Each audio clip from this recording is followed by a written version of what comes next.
So it is 12 minutes past 2 on Sunday the 23rd of March, and I just got an email to say that my video has been taken off YouTube, entitled "Cake is a Made-Up Drug," which is a quote from Chris Morris' Brass Eye series, where they do make up a drug called cake.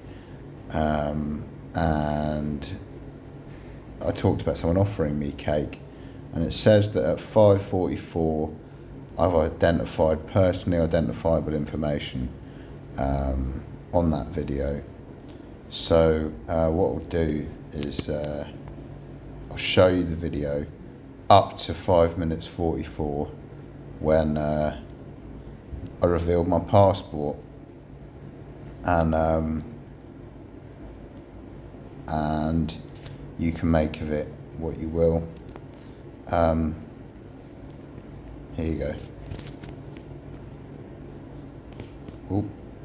Hope you haven't. There you go. Hello there. Been offline for a few days. Hope you haven't missed out on these wonderful snippets of the intellectual ramblings of my mental brain. Bit of a boring few days. Bit of a boring video. Probably only going to get 18 views or 15 views. Went into town the other day to go and get some diclofenac, which is a painkiller I got from having my wisdom tooth. I got prescribed by the Bupa dentist in Clifton, next to the Bristol Old Vic, when I had my wisdom tooth right at the back. Back there removed. I've been getting a bit of gum pain. Just before I left, I was offered a piece of cake by one of the other service users.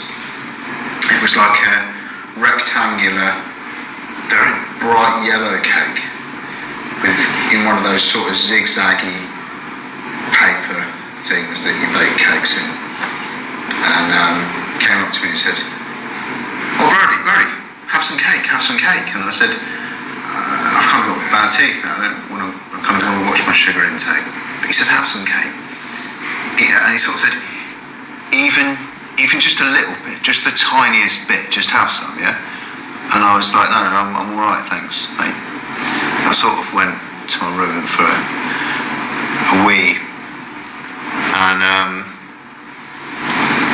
won't explain exactly how, and I don't know why, but it was kind of like he wasn't going to have any of this cake himself.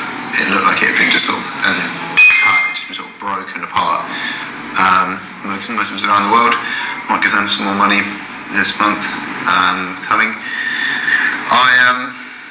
Not that I'm a Muslim, just to be clear. So this cake just basically got destroyed about 30 seconds later, with a bit of a drama in the corridor, and it all got hoovered up and none of it got eaten.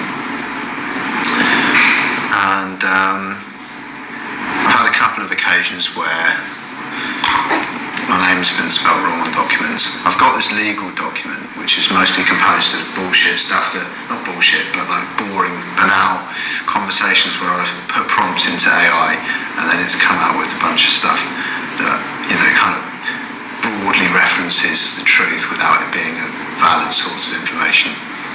Maybe video will have better mic. And and that kind of references lots of different things.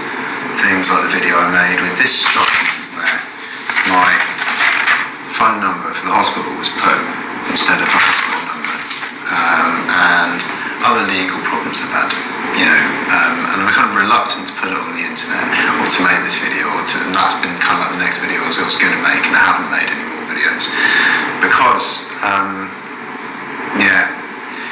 I don't really want to rock the boat or lock horns with the hospital. I don't think this guy was trying to poison me with bright yellow cake the other day at all. He spat in my face about 3 hours ago, which was nice. Staff didn't do anything about that, and I haven't reported it. it's not very well, obviously. But yeah, like with the problem with the staff constantly misspelling my name and misrepresenting my details, it's sort of like Einstein said, the definition of insanity, doing the same thing over and over again and expecting different results. And when somebody does something repeatedly, again and again and again and again and again and again and again, and they're not sorry about it, and they don't do anything about it, and they keep doing it, it kind of leads you to this presumptive kind of point where you sort of think, well, it must be intentional then. Like it's kind of like either the person's stupid, doesn't realise what they're doing. Not like I'm calling the staff stupid, but like with the greatest of respect, you must be. I've got a weird name. If I was like Nigerian and I was trying to write a Nigerian, an English name, I don't know that. Brodie McLeod is a bit of a weird name, but it's a sick word. They know how to write it down. Especially like RMNs and stuff who kind of like have to do handover anyway. They keep doing it, and it's like I'm sort of like, well, it's like they're either kind of they don't do it when I get my passport out. I can get my passport.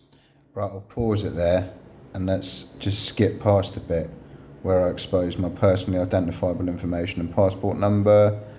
That's done now. Let's just play 6.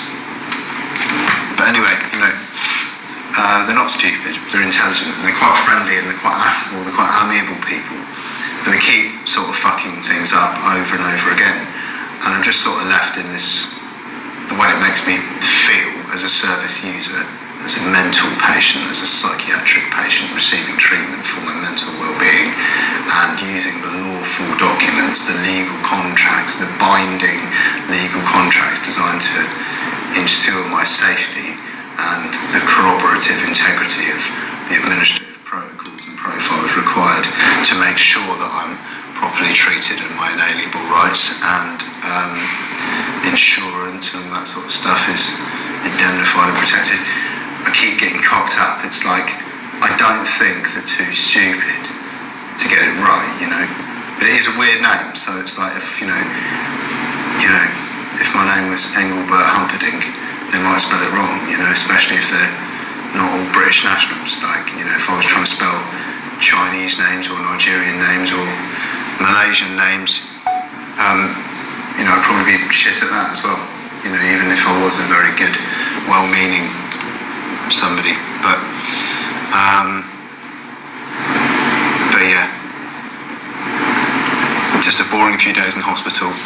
Very reluctant to make this presentation all about. I ran it past the ward manager. She had a great meeting with the ward manager. She was like, "Yep, as long as you don't name any staff, you can put whatever you want on the internet. We're not going to confiscate your phone or deem it to be defamatory." But I've just sort of not done it because I don't really want to kind of rock the boat, But anyway, the definition of insanity is doing the same thing over and over again and expecting different results. And I'll leave you with that. Good evening.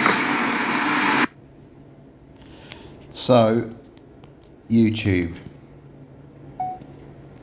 That video no longer contains any personally identifiable information which will personally identify me, like my passport details, which you've written to me in the email, appear as a violation at 5:44. As you can see, from 5 minutes to 6 minutes, information's no longer there.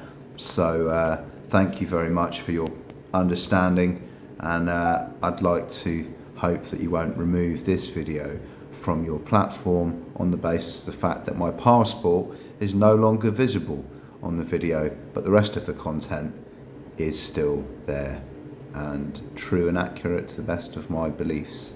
Thank you.